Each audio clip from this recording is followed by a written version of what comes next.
Hello, everyone. Russia's moving their nuclear-capable Oreshnik missiles into Belarus has been in and out of news for at least a few weeks. I would say 2 to 3 weeks. And now they're saying they have actually done it. Russia had released a video stating that the missiles were moved into position. This photo here is one of the stills. And they're claiming the weapons are impossible to intercept because they are supposedly moving faster than speed of sound, 10 times as fast. Now, there have been numerous tests of these missiles that were unsuccessful. That said, unfortunately, there have been tests that have been successful and have been completed. And guess who was the test subject? That's right, Ukrainian civilians. And as I mentioned in the past, EU should be all up in arms right now, literally, because this is an open threat.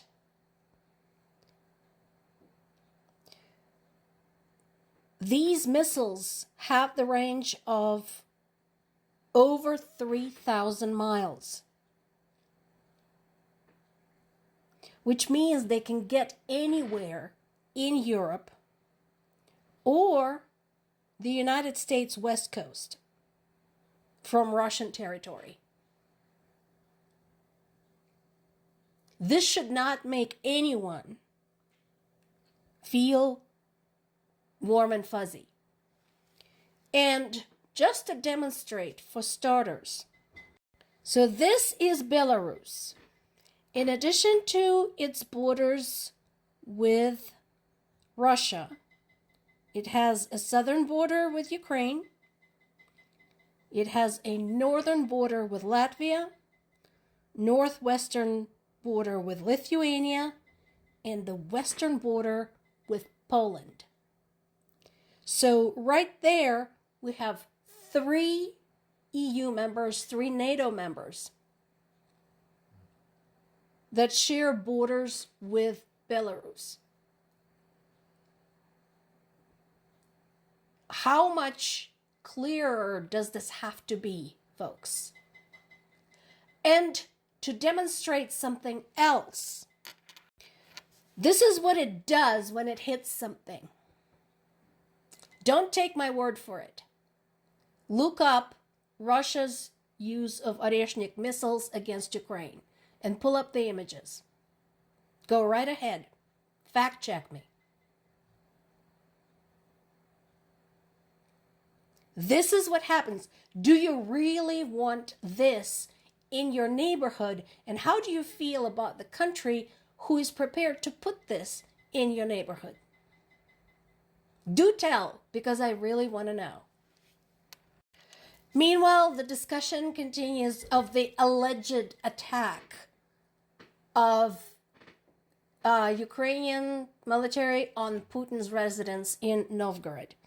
And it is as much bullshit today as it was yesterday. So, but obviously the allegations are released with the specific purpose of derailing any kind of confirmation, any kind of discussion of peace. At this time, Russia hasn't produced any material evidence whatsoever of this supposed attack. There's no substance to corroborate their statements. And Trump, unfortunately, doesn't understand the difference between reality and fantasy. And he is taking this as a true incident. So once again, there is no evidence And again, let's not forget, we're not living in the 19th century. Okay? We have satellites in orbit that could produce photographic evidence of this. And this is, by the way, what Ukraine has been doing whenever it's stated, okay, Russia has hit us here, here, and here. They produced evidence. Or we hit Russia. Here are the military bases we have targeted. Here, here, and here. Russia releases these statements and says this happened and produces no evidence. But this can be verified by satellites that belong to other countries. And so far, there is nothing.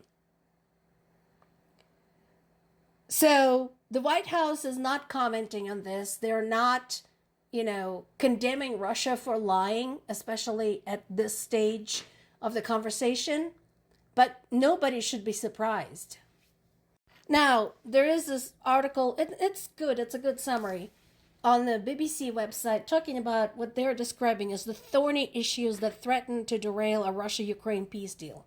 Guys, I would like to rephrase this for you. There are no thorny issues, and there is only one thing that can derail anything, and that is Russia. And if you look at the issues that they are outlining, all of them, every single one, has to do with Russia and their stance.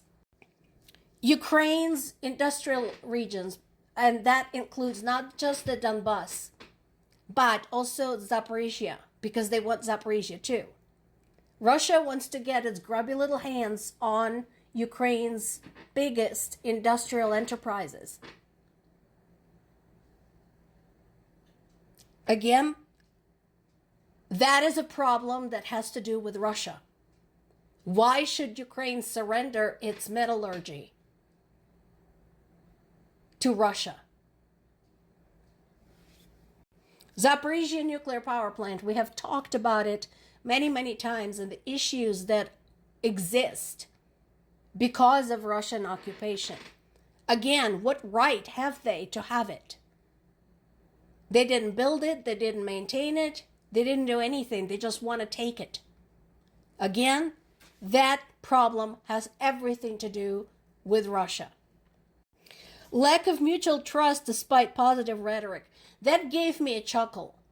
And why is it? Why is there a lack of mutual trust? Why do you suppose Ukraine doesn't want to trust Russia? Could it have something to do with Russia's invasion? With Russia's killing Ukrainian civilians? With the atrocities that Russian soldiers had committed in Ukraine? Could that have something to do with it? What do you think? Other sticking points. Again, there are no other sticking points. We keep going back to Russia. Ukraine wants to maintain however big an army it wants. Russia doesn't want them to. It's none of your fucking business. It's not your country. Ukraine wants to be the member of the European Union. Russia doesn't want them to. It's none of their fucking business. It's not up to them to determine the political future of another country. Could Ukrainians hold a vote on a deal? They already have. They've held that vote back in 1991 when they decided they didn't want to be associated with Russia anymore and they wanted to be their own country. It's been done. And right now, the polling that has been taken place reiterates the same point. Yes, Ukrainians want the war to end, but no, they don't want it to end in surrendering to Russia. I think the answer is clear. The problem is Russia, and this should be treated accordingly. More to come.